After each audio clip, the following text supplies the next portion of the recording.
En mars 2022, une entreprise spécialisée dans le test utilisateur, mais aussi dans le conseil pour l'amélioration de cette expérience utilisateur, a procédé à des tests, des questionnaires d'utilisateurs à distance pour analyser leur expérience. L'objectif de cette étude était d'évaluer justement la manière dont se passait leur expérience devant un jeu vidéo, et pas n'importe lequel, puisqu'il s'agit de League of Legends, qui est l'un des jeux les plus joués au monde. Bonjour Thibaut Génen.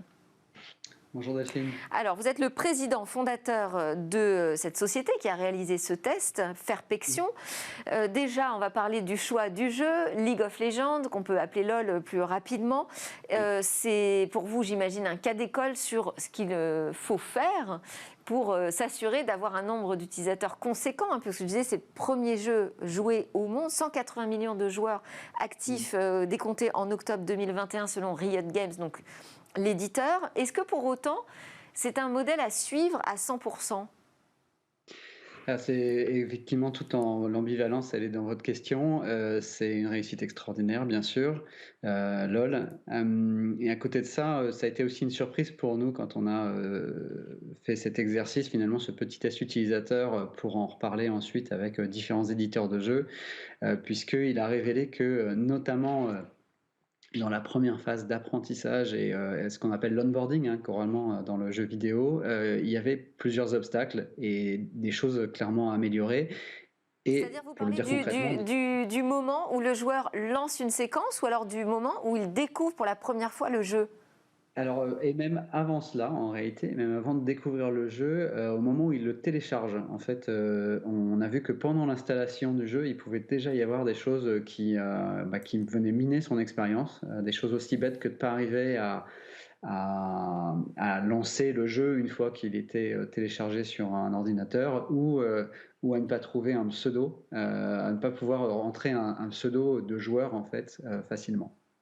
Alors, j'imagine que vous appelez ça des points bloquants, mais quand on voit les résultats de LOL, on se dit finalement, est-ce que c'est si pénalisant que ça? Est-ce que cette industrie du jeu vidéo a du succès parce que c'est un loisir qui s'impose et qui est d'autant plus intéressant quand on est confiné chez soi? Donc on comprend les chiffres aussi ont connu une forte croissance ces derniers mois. Ou est-ce que c'est le résultat de politiques, de techniques, de stratégies vraiment très pointues pour améliorer cette expérience utilisateur?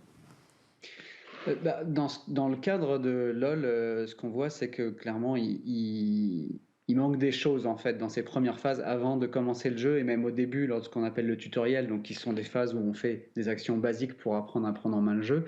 Il y a clairement des choses qui auraient pu être pensées plus loin. Après, le jeu est un tel succès que quelque part, on pourrait dire que ça n'a pas d'importance, ou qu'ils pourraient aller encore plus loin, mais que finalement ils veulent mettre leur effort ailleurs, et ça peut s'entendre tout à fait. En revanche, c'est aussi une industrie extrêmement compétitive, et se différencier aujourd'hui pour un certain nombre de jeux qui ne seront donc pas forcément LOL, par cette expérience utilisateur, oui, ça semble indispensable. Et ça peut Et ces s'appliquer, est-ce stratégies que sont... les techniques que vous mettez en avant pour améliorer cette expérience utilisateur, elles peuvent s'appliquer à n'importe quel secteur, pas uniquement aux jeux vidéo? Je pense, je sais pas, à des sites internet, des applications mobiles?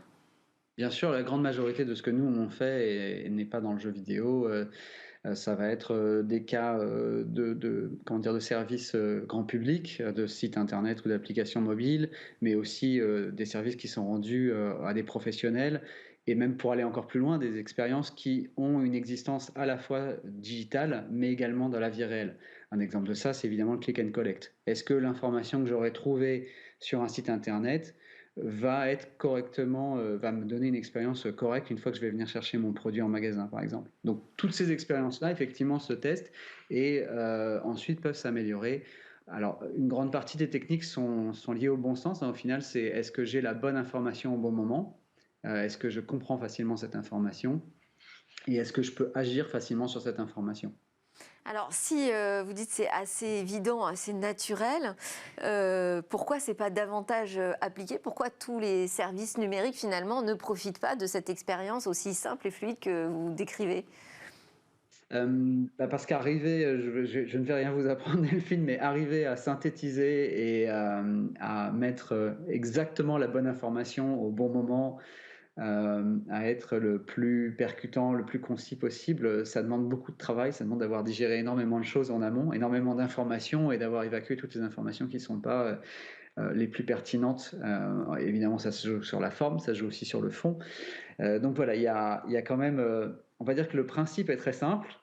Son application dans les détails requiert beaucoup de rigueur et beaucoup de travail. En général, le travail de l'expérience utilisateur n'a pas de fin. Voilà, il n'y a pas de ligne d'arrivée. Et c'est peut-être pas ce qu'on travaille au tout début quand on lance son produit. Alors je sais pas, est-ce que c'est une erreur qui est commise là, de ne pas travailler d'abord cette expérience utilisateur, mais de miser d'abord sur son produit, ou est-ce que c'est tout à fait naturel et c'est quelque chose qu'on perfectionne au fur et à mesure? J'avais une autre question, c'était est-ce que tout est transposable? Ce que vous avez constaté comme technique du côté du jeu vidéo, est-ce que c'est vraiment transposable pour un site internet, une application, et est-ce que c'est la même chose sur PC et sur mobile?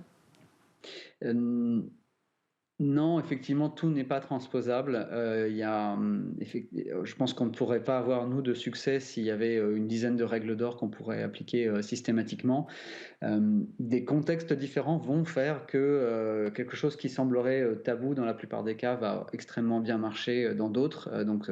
On peut penser à des choses comme des formulaires qui peuvent être très longs et qui semblent très rébarbatifs, mais qui vont très très bien fonctionner dans certains cas. Sur des expertises métiers, par exemple, où on a besoin de donner beaucoup d'informations. Ça peut être le cas du fameux hamburger menu. Donc, bon, c'est un débat un peu d'arrière-garde, mais aujourd'hui, il y a plein de façons de faire des menus et à nouveau, du moment que l'information est portée de façon claire et qu'elle ne déroute pas l'utilisateur, on peut arriver à en faire quelque chose sans forcément s'imposer une règle d'or, entre guillemets. Concernant votre deuxième partie de la question, l'ordinateur versus le portable ou les applications versus les sites internet, là encore, il y a quand même des choses qui changent. On ne va pas pouvoir amener le même niveau d'information. On est souvent sur quelque chose qui est plus synthétique sur un écran de mobile.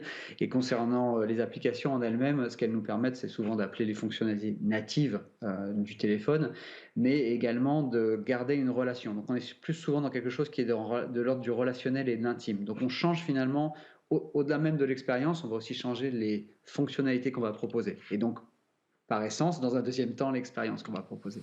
Alors, vous n'avez peut-être pas 10 règles d'or à partager avec nous, malheureusement, mais peut-être vous pouvez nous donner, je ne sais pas, 2-3 enseignements qu'on pourrait garder en tête pour améliorer, fluidifier cette expérience utilisateur. Si on revient de l'étude qu'on a menée donc, sur League of Legends, par exemple, un cas moi, qui m'a vraiment surpris, c'est effectivement cette gestion des pseudos. Donc, je suis un nouveau joueur sur ce logiciel. Je souhaite me créer un compte et donc j'ai besoin d'un pseudo. Si mon pseudo est déjà pris, donc la plupart d'entre nous, on va avoir des pseudos en tête qu'on aime bien et qu'on aimerait garder. Si mon pseudo est déjà pris, en fait, on va juste me dire sur LoL qu'il est pris, mais sans me proposer d'alternative. Ouais. De plus en plus de sites vont au contraire me dire, bon bah voilà, nonobstant Thibaut, par exemple, c'est déjà pris, mais nonobstant Thibaut 99, c'est bon, tu peux y aller. Et ça, c'est des petits freins, c'est pas grand-chose, mais c'est des choses qui aujourd'hui font plutôt partie des bonnes pratiques qu'on peut amener rapidement à un joueur. Un autre élément, c'est le rappel des objectifs. Et ça, c'est valable sur du jeu vidéo, mais souvent, c'est aussi valable, par exemple, sur un panier d'achat ou toute activité de type e-commerce ou serviciel. Dès qu'on a un processus où il y a plusieurs étapes, on peut rapidement oublier pourquoi on en était là, qu'est-ce qu'on cherche à faire, etc. Ou en tout cas, quel est le but de l'étape. Bien sûr, si on cherche à acheter un produit, l'objectif, il est clair, on cherche à l'acheter. En revanche, le but d'une étape donnée, ça peut être je veux définir la façon dont je souhaite être livré, par exemple. À nouveau, est-ce que c'est du click and collect ou est-ce que je souhaite être livré chez moi ou dans un point relais. Pareil pour League of Legends, dans le tutoriel, il y a cette dimension de jusqu'où je vais. Je ne sais pas si vous m'entendez encore. Si, on vous entend. Je vais continuer. On arrive à la fin de l'interview, donc juste une dernière phrase. Je vais dans le tutoriel, qu'est-ce que je dois faire, abattre un ennemi, trouver un trésor, etc. Et ça, c'est quelque chose qui disparaissait à certains moments du tutoriel. Bon, vous avez un peu disparu, on a un problème de connexion et on arrive à la fin du temps qui nous est imparti. Merci beaucoup Thibaut Genet d'avoir commencé à partager avec nous quelques retours d'expérience. Voilà, soigner la fluidité de l'expérience utilisateur, c'est très important dans ce monde numérique des services. On continue à en parler, mais de manière différente. On va voir quelles sont les nouvelles règles qui vont nous permettre de nous protéger en Europe.